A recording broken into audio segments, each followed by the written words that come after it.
오늘은 기쁜 주님께서 오신 성탄절의 날입니다. 그래서 이렇게 좀 딱딱하지 않게 사는 얘기, 이런 얘기 중심으로 오늘 말씀을 의미를 통해서 이렇게 살펴보도록 하겠습니다.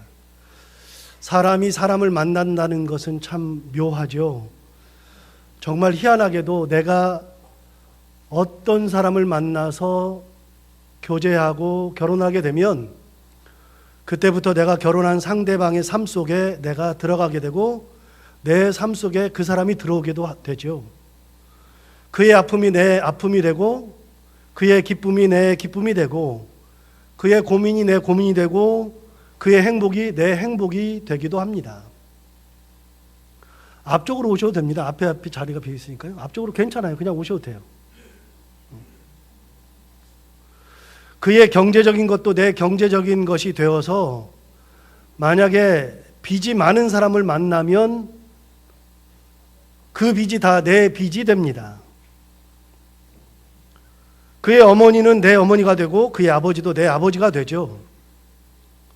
만약에 그가 아프면 그때부터는 그의 아픔이 내 아픔이 되어서 한없이 낫기를 간구하고 한없이 간호하고 한없이 같이 아파해야만 합니다. 사람을 만나면 만나는 순간 그 사람의 것이 다 내 것이 되는 겁니다. 부모와 자식이 된다는 것도 마찬가지죠. 부모의 경제력이 내 경제력이 되고 부모의 아픔이 내 아픔이 되기도 하고 부모의 삶이 내 삶이 되기도 합니다. 그래서 부모는 자식에게 좋은 것만 주려고 노력하고 또 노력하죠. 왜요? 내 거를 다 주기 때문에. 물론 그것이 내 뜻대로 되지 않아서 어쩔 수가 없지만 그럼에도 불구하고 나쁜 것은 물려주지 않고 좋은 것만 물려주려고 부모는 노력합니다. 영국에서 유학할 때 돈이 많이 없어서 매사에 전략해야만 했고 최대한 돈을 쓰지 않으려고 노력했습니다. 그러다 보니까 아이들에게 물건을 잘 사주지 않았습니다. 대부분의 것들은 얻어서 주기도 하고 꼭 필요한 것이 있으면 아주 싼 중고샵에 가서 사서 줘야만 했죠. 그런데 놀라운 것은, 여기 불 좀 켜야 되겠네. 놀라운 것은 애들이 그것을 알더라고요. 애들이 희한하게 아버지의 경제력을 알아요. 그때부터 뭔가 하나를 사는 것에 애들이, 조그만 아이들이 주저하기 시작하고 물건을 잡았다 놓기를 얼마나 반복하는지 저는 사실 잘 몰랐는데 애들이 그러고 있더라고요. 그런 부모를 만났으니 당연히 그래야만 하는 것입니다. 유학을 마치고 한국에 들어와서 영락교회에서 사역을 할 때 이제는 정기적으로 돈을 교회에서 받기 시작하니 삶이 굉장히 윤택해지기 시작했습니다. 여기저기서 생기는 것도 많았죠. 과거의 제가 아니었습니다. 지금 제가 입고 있는 이 양복도 다 그때 장만한 것이고 제가 입고 있는 걸 두 벌 빼놓고는 전부 영락교회에서 다 준비한 겁니다. 그러나 영락교회 처음 부임할 때만 해도 돈이 정말 없어서 양복을 살 수조차 없었고 넥타이도 살 수가 없었습니다. 그때는 진짜 돈이 없었죠. 그래도 양복은 있어야겠다 싶어서 겨우겨우 해서 양복 두 벌을 사서 영락교회 부임을 했습니다. 넥타이를 사야만 하는데 넥타이 살 돈이 진짜 없어서 여유가 없어서 길거리에서 넥타이 3개를 샀는데 여러분 그런 거 있잖아요. 자크 달려가지고 찍찍하는 거. 그거 3개를 10,000원 주고서 사가지고서 그걸 차고서 영락교회 부임을 했던 기억이 납니다. 돈이 없으니 어떻게 합니까? 그럴 수밖에 없었죠. 오늘 입은 옷은 영락교회 부임해서 얼마 되지 않아서 돈이 별로 없을 때 어쩔 수 없이 양복은 사야 되겠고 해서 오렌지라고 하는 할인 매장에 가가지고 당시 17만 원을 주고 산 옷입니다. 매주 입는 옷이 그 옷이죠. 여러분 그러다가 시간이 지나면서 점점 더 제 삶이 윤택해지고 저축도 하게 되고 씀씀이도 더 커졌습니다. 그런데 어느 날 명동을 지나가는데 아이가 신발을 보고서는 사고 싶어 하는 거예요. 신발 사고 싶어 하는 마음이 가득한 걸 제가 알겠어요. 그래서 보은아 사라 그랬죠. 그랬더니 애가 사라 그랬는데도 잘 못 사요. 들었다 놨다를 반복하면서 못 사더라고요. 그러더니 결국은 못 사고 집에 왔습니다. 거기까지는 좋았는데 집에 와가지고 엄마한테 이야기하기를 엄마 나 그거 진짜 사고 싶었어요를 계속 반복하는 겁니다. 화가 얼마나 나는지 애한테 뭐라고 할 수는 없고, 그게 다 제 죄 아닙니까? 제가 그렇게 애를 키웠으니까 지금도 아빠가 돈이 없는 줄 알고 그러는 거죠. 그래서 제가 아이를 불러놓고서 앉혀놓고서 얘기를 했습니다. 동훈아, 옛날에는 아빠가 사줄 수 없었는데 지금은 교회에서 사례비를 받으니 이제는 너한테 사줄 수 있다. 신발 사줄 수 있고 옷도 사줄 수 있고 네가 가지고 싶으면 장난감도 사줄 수 있고 다 사줄 수 있으니 일단 아빠한테 얘기해봐라. 아빠가 사줄 수 있으면 사주고 못 사주면 못 사준다고 얘기할 테니 이야기부터 해라 그랬더니 아이가 그래도 그걸 못하는 겁니다. 그래서 몇 번을 얘기했습니다. 괜찮다, 아빠가 이제는 괜찮으니 얘기해도 된다 그랬더니 아이가 점점 얘기하는데 제 능력이 조금 못 미치면 다 사줬습니다. 조금 더 해도 조금만 기다려 그래놓고 사줬습니다. 그렇게 사주기를 반복했더니 애가 달라지기 시작했습니다. 어떻게 달라졌느냐? 무조건 사달래. 이제는 아빠가 다 사주는 줄 알아요. 아빠가 돈이 많은 줄 알아 이제는. 그러더니 애가 사는 버릇이 생겨가지고 아직까지도 그 버릇을 고치지 못하고 돈 쓰는 게 얼마나 많은지 그걸 고쳐야 되는데 어떻게 고칠까? 요즘은 그 고민하고 있죠. 여러분, 제가 이렇게 많은 얘기를 합니다. 제 아이가 저를 만나지 않았다면 어땠을까요? 달라졌을 겁니다. 부모가 돈이 많건 적건 어떤 생각을 가졌건 부모에 딱 맞게 아이가 정해집니다. 만약에 제 아내가 저를 만나지 않았다면 어땠을까요? 달라졌을 겁니다. 여러분, 사람을 만난다는 것은 만나고 교제하고 결혼하고 같이 있게 되면 그 사람이 내 안에 들어오고 내가 그 사람에 들어가서 하나가 됩니다. 그 사람의 경제력이 내 거, 내 경제력이 그 사람 거, 그 사람의 아버님이 내 아버님, 내 어머님이 그의 어머님, 그렇게 되는 겁니다. 하나가 되는 겁니다. 그의 것은 내 거, 내 것은 그의 거. 여러분, 만약에 우리 교인들이 저를 만나지 않았다면 어땠을까요? 분명히 저를 만나지 않았다면 달라졌을 겁니다. 다른 목사님에 맞게끔 달라졌을 겁니다. 지금은 저희 교인들이 저에 맞게끔 많이 변했죠. 변할 수밖에 없죠. 목사님이 그러니까. 여러분, 사람을 만난다는 것은 그런 거죠. 기억하십니까? 제가 이 교회에 청빙 서류를 내고 청빙 절차를 진행할 때 저에 대한 반대의 의견이 많았다고 들었습니다. 왜 저에 대한 반대 의견이 많았느냐? 딱 몇 가지가 있겠지만 그 중에 하나가 뭐냐면 영락교회에서 오니 혹시 우리 교회로 오면 맞지 않아서 문제가 생길까 봐, 영락교회 것처럼 막 요구할까 봐, 고급질 거라 생각하는 거죠. 안 맞을까 봐 고민하고 반대를 하게 될 수밖에 없었죠. 제가 생각해도 그렇게 했을 것 같습니다. 여러분, 맞지 않으면 고생하는데 일단 만나면 하나가 될 수밖에 없는 거죠. 사람이 사람을 만난다는 것은 그렇습니다. 그 사람의 삶이 내 삶이 되고, 그런데 그렇게 만나지 않으면 모릅니다. 그 사람을 만나지 않았을 때는 모르는 일들이 너무 많아요. 만나고 보니 그 집안에 그런 문제가 있었고, 만나고 보니 그 사람에게 그런 아픔이 있었고, 만나고 보니 그 사람이 그런 것 때문에 힘들어하고 있었다는 것을 가지게 되죠. 그래서 그 사람의 아픔이 내 아픔이 되는 거예요.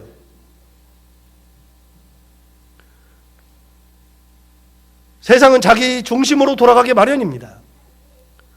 남 중심으로 돌아가지 않습니다. 내가 가진 것을 가지고 세상이 돌아가요. 내가 이런 생각을 하면 그런 생각이 맞게끔 세상이 돌아가고요. 저런 생각을 하면 저런 생각이 맞게 세상이 돌아가기 마련입니다. 자기가 세상의 중심에 있죠. 그런데 내가 다른 사람을 만나면 어떻게 되느냐? 내가 저 사람에 맞게끔 돌아가는 겁니다. 그 가정에 가면 그 가정의 법도에 따라야 되고, 그 아버님을 모시고 어머님을 모시고 그 경제력을 가지고서 살아가니까 그 사람 중심으로 돌아갑니다. 내 중심이 아니라 그 사람 중심. 그 아픔이 내 아픔, 그 기쁨이 내 기쁨, 그 행복이 내 행복 되는 거죠.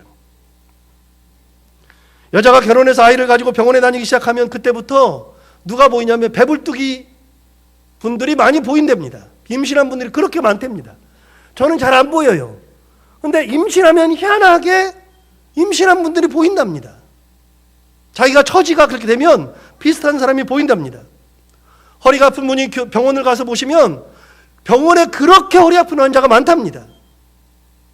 희한하게 희한한 병을 가지고 있어서 나는 이거 못 고칠 것 같다 그랬는데 병원 가보면 그런 병을 가진 사람이 그렇게 많답니다.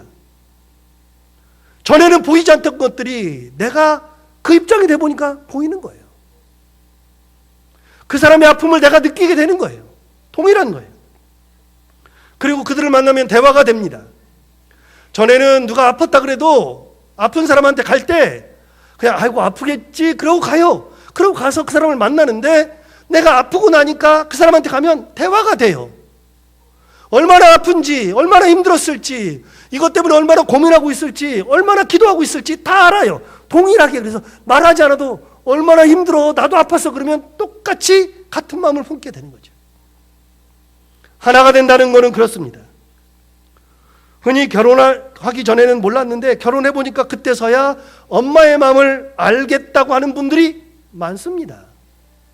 엄마 마음을 몰랐는데 결혼해놓고 애를 낳고 보니까 엄마가 그때 나를 어떻게 키웠는지 그때서야 알게 되고 그때서야 눈물 짓는 사람들이 꽤 있습니다. 여러분, 트로트 우리나라 그 가요 중에 부모라는 가요가 있어요. 우리 엄마가 하도 많이 불러가지고 제가 다 기억하는데 지금도 제가 다 기억하죠. 부모라는 노래는 이렇게 합니다. 여러분, 제가 잠시만 불러보겠습니다. 오늘 크리스마스이기 때문에.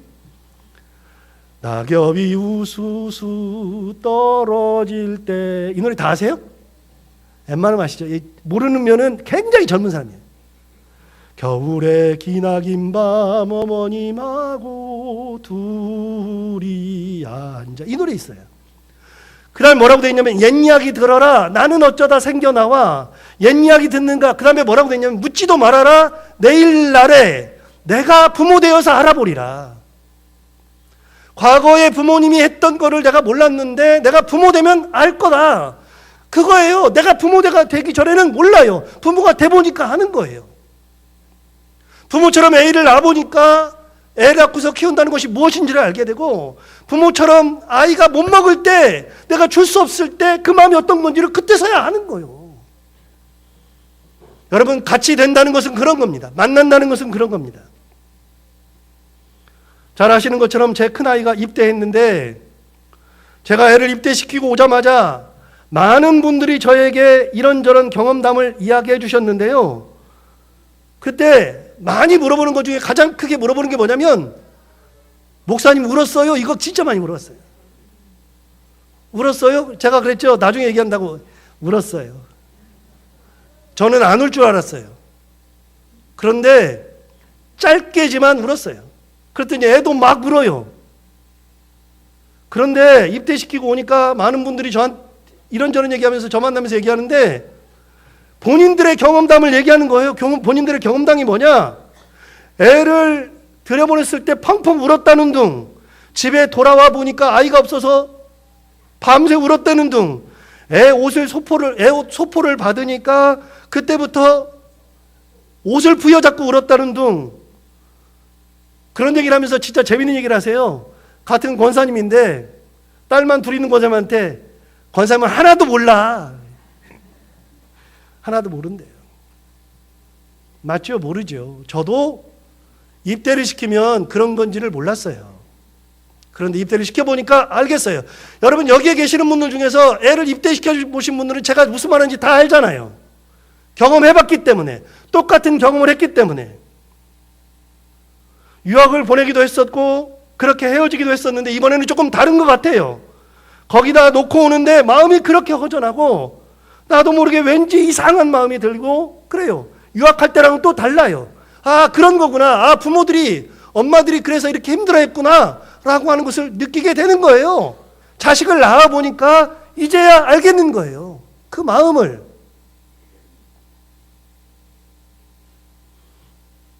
텔레비전 선전 중에 여러분, 니들이 개맛을 알아, 이런 선전 있죠. 여러분, 혹시 개맛 알아요? 개들은 드셨으니까 킹크랩 맛 알아요? 드신 분들만 아는 거예요, 그 말을. 누가 했어요? 신구 씨가 얘기를 했는데, 신구 씨가 옛날에 위대한 유산이라는 그 텔레비전 프로에서 마지막에 이랬거든요. 마지막 최종회의에 니들이 국수 맛을 알아 그랬는데 그게 그 말이에요. 국수를 만드는 사람이 진짜 국수 맛을 안 되는 거예요. 그분은 100년 동안 자기 가문의 유산이 뭐냐면 국수를 만드는 거예요. 그러니까 자기도 2대, 3대째 나이가 들어서도 국수를 만들었으니 그 국수를 만들면서 보니까 아, 국수 맛이라는 것이 진짜 있구나. 그래서 묻는 거예요. 자식들한테 니들이 국수 맛을 알아? 너희들이 만들긴 만들어도 진짜 국수 맛을 아냐? 모른다 그 말이에요. 체화되기 전까지는 모른다는 거예요. 여러분, 굉장히 중요한 말을 제가 지금 하고 있는데요. 사람이 경험하지 않고는 모르는 것들이 너무 많아요. 경험했을 때 알아요. 그 마음을 알아주는 것은 경험한 사람들이 알아요. 왜 제가 이렇게 설교를 시작하면서 긴 얘기를 하느냐? 이게 설교의 전부 답니다.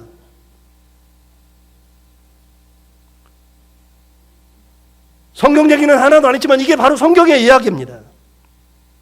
예수님이 이 땅에 오셨잖아요. 예수님이 이 땅에 오셨는데, 그런데 주님의 이 땅에 오신 이유가 뭘까요? 주님이 이 땅에 오신 것은 하나님이 우리를 사랑한다고 하셨어요. 사랑한다고 하셨는데 사는 곳이 달라요. 하나님은 하늘, 우리는 이 땅에. 하나님은 병이 없으시고 우리는 병이 있고, 하나님은 고통이 없는데 우리는 고통 속에 있고, 하나님은 시름이 없는데 우리는 시름하고 있고, 하나님은 눈물을 흘리지 않는데 우리는 눈물을 흘리고 있고, 그런데 하나님이 우리 사랑한대요. 굉장히 멀리 있잖아요. 말이 안 되잖아요. 하나님과 우리가 다르잖아요. 다른데 사랑한대요. 그러니까 사랑하는 줄은 알겠는데 공허하잖아요. 도대체 뭘 사랑해? 라고 말할 수 있잖아요. 정말 사랑하는 게 맞아요, 하나님께서? 그렇게 물을 수 있죠. 하나님이 우리를 사랑한다 그랬어요. 그런데 우리가 가지고 있는 이 아픔을 하나님은 가지고 계시지 않아요. 우리가 가지고 있는 어려움을 하나님은 가지고 있지 않죠. 우리가 고민하고 있는 것들을 이성적으로는 하나님이 아실 수 있어도 실제 가슴에부터 우러나오는, 진짜 우리가 울고 있을 때 그 마음이 어떤 건지를 정확하게 모르신다고요. 하나님이 우리 사랑하신다고 하세요. 그러면서 구원하신대요. 여러분, 구원하신다 그러는데 멀리 위에서 그냥 구원하신대요. 우리랑은 큰 상관이 없어요. 하나님이니까 구원할 수 있다라고 말할 수는 있으나, 그러나 하나님의 구원을 우리가 쉽게 받아들일 수 없어요. 왜요? 하나님은 하나님이시고 우리는 우리니까. 우리의 아픔도 모르고 어떻게 구원하신다고 말씀하세요? 말이 안 되죠. 여러분, 그러면 우리 것을 몰라요.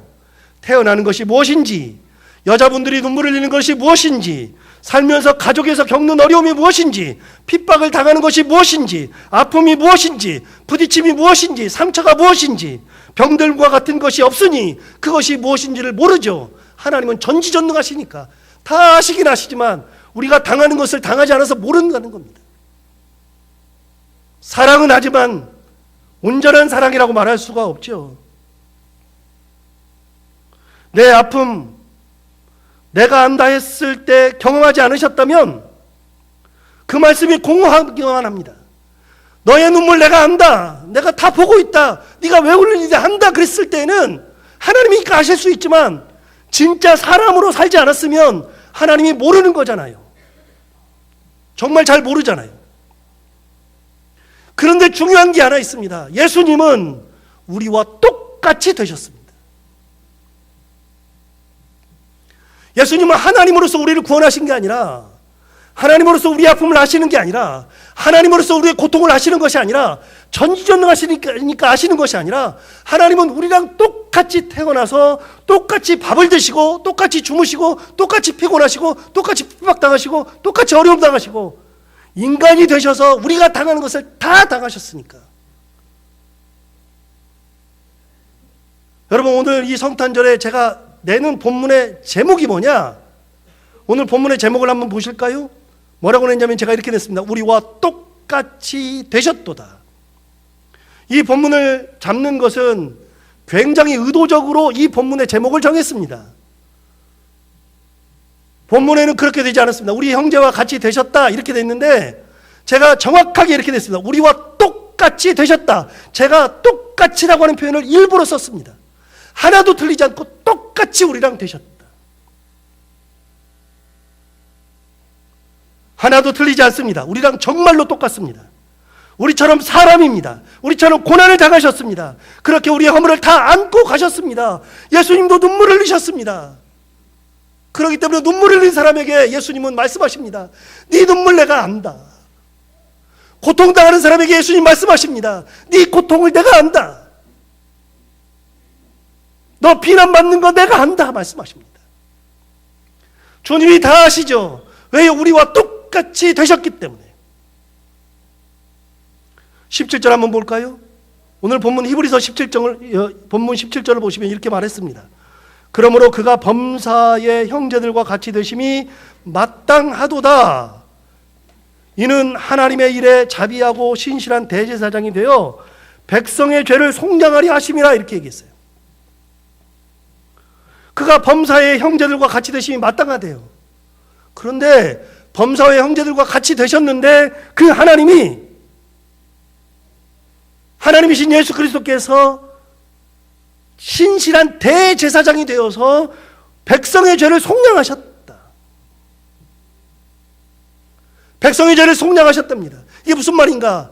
대제사장은 우리가 다 알아요. 대제사장의 역할이 많은데 그 중에 가장 중요한 역할은요, 1년에 딱 한 차례 1월 10일 날이 되면 이스라엘 백성들 모든 사람들의 죄와 민족의 죄를 끌어안고 지성소에 들어가서 하나님 앞에 내놓고, 하나님 우리가 이런 죄를 지었습니다, 하나님 우리가 이렇게 잘못했습니다 하고서 내놓았을 때 하나님이 들으시고 용서를 받아가지고 나오는 게 대제사장의 역할입니다.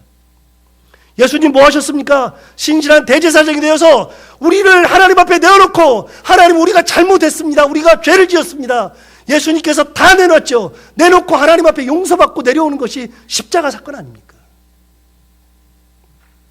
우리랑 동일하게 되셨습니다. 똑같이 되셨습니다. 저는 제 과거에 대해서 자랑스럽게 생각하는 건 아니지만, 그렇다 그래서 제가 그것 때문에 기죽을 이유가 하나도 없었던 것은 예수 믿었기 때문입니다. 우리 교인들 잘 알다시피 경제적으로 워낙에 안 좋았으니까, 먹고 사는 것이 두 끼밖에 안 되고 그 얘기들은 다 아시니까 정말로 어렵게 자랐어요. 정말로 어렵게 자랐으니까 제가 대학 다닐 때 꿈이 뭐였냐면, 대학 다닐 때 길거리 옆에, 길거리 도로인데 도로에 문이 있어요. 그 문을 열으면 바로 부엌이 있고, 부엌에서 문 열으면 방 하나 있고, 그런 집에 살았습니다. 도로에서 그냥 문만 열으면 바로 부엌입니다. 화장실은 열몇 가정이 함께 쓰는 화장실을 썼습니다. 조그만 화장실인데 거기 제가 3년 사는 동안에 딱 2번 갔습니다. 여름에 한 번, 겨울에 한 번. 여름에 갔더니 그 냄새가 얼마나 나는지, 겨울에 갔더니 이게 이렇게 올라와가지고 찔르려 그래가지고 더 이상 못 가가지고, 저는 매번 아침에 일어나면 의례적으로 어딜 갔냐면 교회를 찾아갔습니다. 200m 교회를. 교회 가가지고서 기도하고 온 게 아니라 싸고 왔습니다. 여러분, 그런 경험을 했기 때문에 없는 분들의 마음을 알아요. 진짜 힘들겠다. 제 꿈은 그런 데서 벗어나는 게 꿈이었고, 대학교 4학년이 되면서 누나가 집을 옮겼는데, 그 집을 옮겼을 때 가서 보니 지하방이었습니다. 매캐한 지하의 냄새와 그 곰팡이 스른 그곳, 그런 곳에 살면서 오로지 꿈은 나도 지상에서 살고 싶다는 게 꿈이었습니다. 그러니 그런 곳에 사시는 우리 교인들을 보면 남의 일 같지가 않아요. 제가 정확하게 경험을 다 했으니까. 그래서 그런 곳에 가는 것이 전혀 부담스럽지 않습니다. 괜찮아요. 매캐한 냄새도 얼마든지 맡을 수 있고요. 거기서 끓여주는 된장찌개 하나면 만족입니다. 저는 그런 분들한테 밥을 얻어먹고 싶은 마음이거든요. 그런 분들이 목사님한테 대접한다고 된장찌개 하나 끓여내는 것을 보면 눈물이 납니다. 야, 목사님한테 된장찌개 끓여주려고 얼마나 노력했을까. 여러분, 경험해본 사람은 그들의 마음을 정확하게 아는 겁니다. 예수님이 어떤 분이냐? 예수님이 이 땅에 오셔서 우리와 똑같이 되셔서 고통당하시고 어려움당하시고 비난당하시고 십자가에 달려서 돌아가시기까지 하시면서 우리 것들을 그대로 다 하나부터 열까지 정확하게 다 경험하시고 우리 것을 다 안고 가셨습니다. 그분이 오늘 오신 예수 그리스도입니다. 18절 한번 볼까요? 그가 시험을 받아 고난을 당하셨은즉 시험 받는 자들을 능히 도우실 수 있느니라. 예수님께서 시험을 받아서 고난 당하셨으니까 우리가 시험 받으면서 고난 당하는 사람들을 어떻게 할 수 있다고요? 도우실 수 있다가 아니라 어떻게 해요? 능히 도우실 수 있느니라. 예수님은 능히 도우실 수 있다고 그랬습니다. 우리가 눈물을 흘릴 때 예수님 말씀하십니다. 나도 흘려봤다. 나도 눈물 흘려봤다. 나도 아파봤다. 우리 마음이 상할 때 예수님 말씀하십니다. 그렇지, 나도 그렇게 상했었어. 마음이 상했었어 라고 말씀하십니다. 내가 따돌림 받고 괴로워하고 있을 때 예수님 말씀하십니다. 그렇지, 나도 그렇게 따돌림 당했었어. 나 따돌림 많이 당했어. 우리가 비난받을 때 예수님 말씀하십니다. 그래, 나도 그렇게 비난 많이 받았어. 네 맘 내가 알아. 우리가 목숨 걸고 기도하고 있을 때 예수님 말씀하십니다. 그래, 나도 목숨 걸고 기도했었어. 여러분, 우리가 기도하는데 우리만 하는 게 아니라 예수님은 진짜 목숨 내걸고 기도하셨잖아요. 우리가 숨을 쉴 수 없을 만큼 죽을 것 같을 때 예수님 말씀하십니다. 그래, 나도 진짜 숨을 쉴 수 없을 만큼 죽을 것 같았다. 똑같이 말씀하십니다. 예수님께서 시험을 받아 고난을 당하셨은즉 시험 받는 자들을 능히 도우실 수 있느니라. 여러분의 아픔을 예수님이 다 아시는 거예요. 그분은 하늘에 계시는 분이 아니라 이 땅에 내려오셨던 분, 사람이 되셨던 분, 우리와 같이 계셨던 분, 그러려고 오늘 내려오셨고 우리의 아픔을 다 가지고 가셨잖아요. 다시요, 여러분 경험하지 않으면 진짜 모릅니다. 은퇴하신 분들의 마음을 모릅니다. 은퇴한 사람만 압니다. 명예퇴직한 사람들의 마음을 모릅니다. 명예퇴직한 사람들만 압니다. 교회에서 분쟁이 있어서 괴로우신 분들만 압니다. 그런 사람들은 이미 다른 데서 경험한 사람들만 그들의 마음을 압니다. 내 아이가 아파하고 있을 때 이미 내 아이가 아파본 사람은 다 압니다. 그런 사람들만 압니다. 우리 주님이 그러려고 오셨습니다. 우리를 사랑하시고 우리를 인도하시고 우리를 가장 좋은 길로 인도하시되, 하나님이니까 인도하시는 것이 아니라 사람이 되셔서 인도하신 하나님. 그래서 내가 가는 길을 미리 가보시고, 괜찮아, 내가 기도할 때 미리 다 하시고, 그래 잘하고 있어, 내가 고통당할 때 미리 고통당하시고, 괜찮아, 조금만 지나면 괜찮아. 기도가 응답되지 않을 때 예수님 말씀하세요. 괜찮아, 조금만 더 기도해. 그러면 응답돼. 좋은 길로 인도할 거야 라고 하는 하나님의 음성을 우리에게 주시러 이 땅에 오셨습니다. 오늘 이 예수 그리스도의 은혜, 우리와 똑같이 되신 그 예수님의 은혜를 가슴에 품고 주님을 바라볼 때, 주님은, 하나님은, 예수 그리스도는 뭐 위대하신 분, 뭐 병 고치시는 분, 그게 아니라 저는 항상 예수님을 볼 때마다 히브리서 이 본문이 항상 생각나요. 우리와 똑같이 되신 분, 우리의 것을 다 가지고 하신 분, 그 예수님의 은혜를 항상 가슴에 품고, 이제는 예수님이 멀리 계신 분이 아니라 나와 같으신 분이라고 항상 생각하고 감사하며 살아갈 수 있는 믿음의 식구들이 다 될 수 있기를 바랍니다. 기도하겠습니다.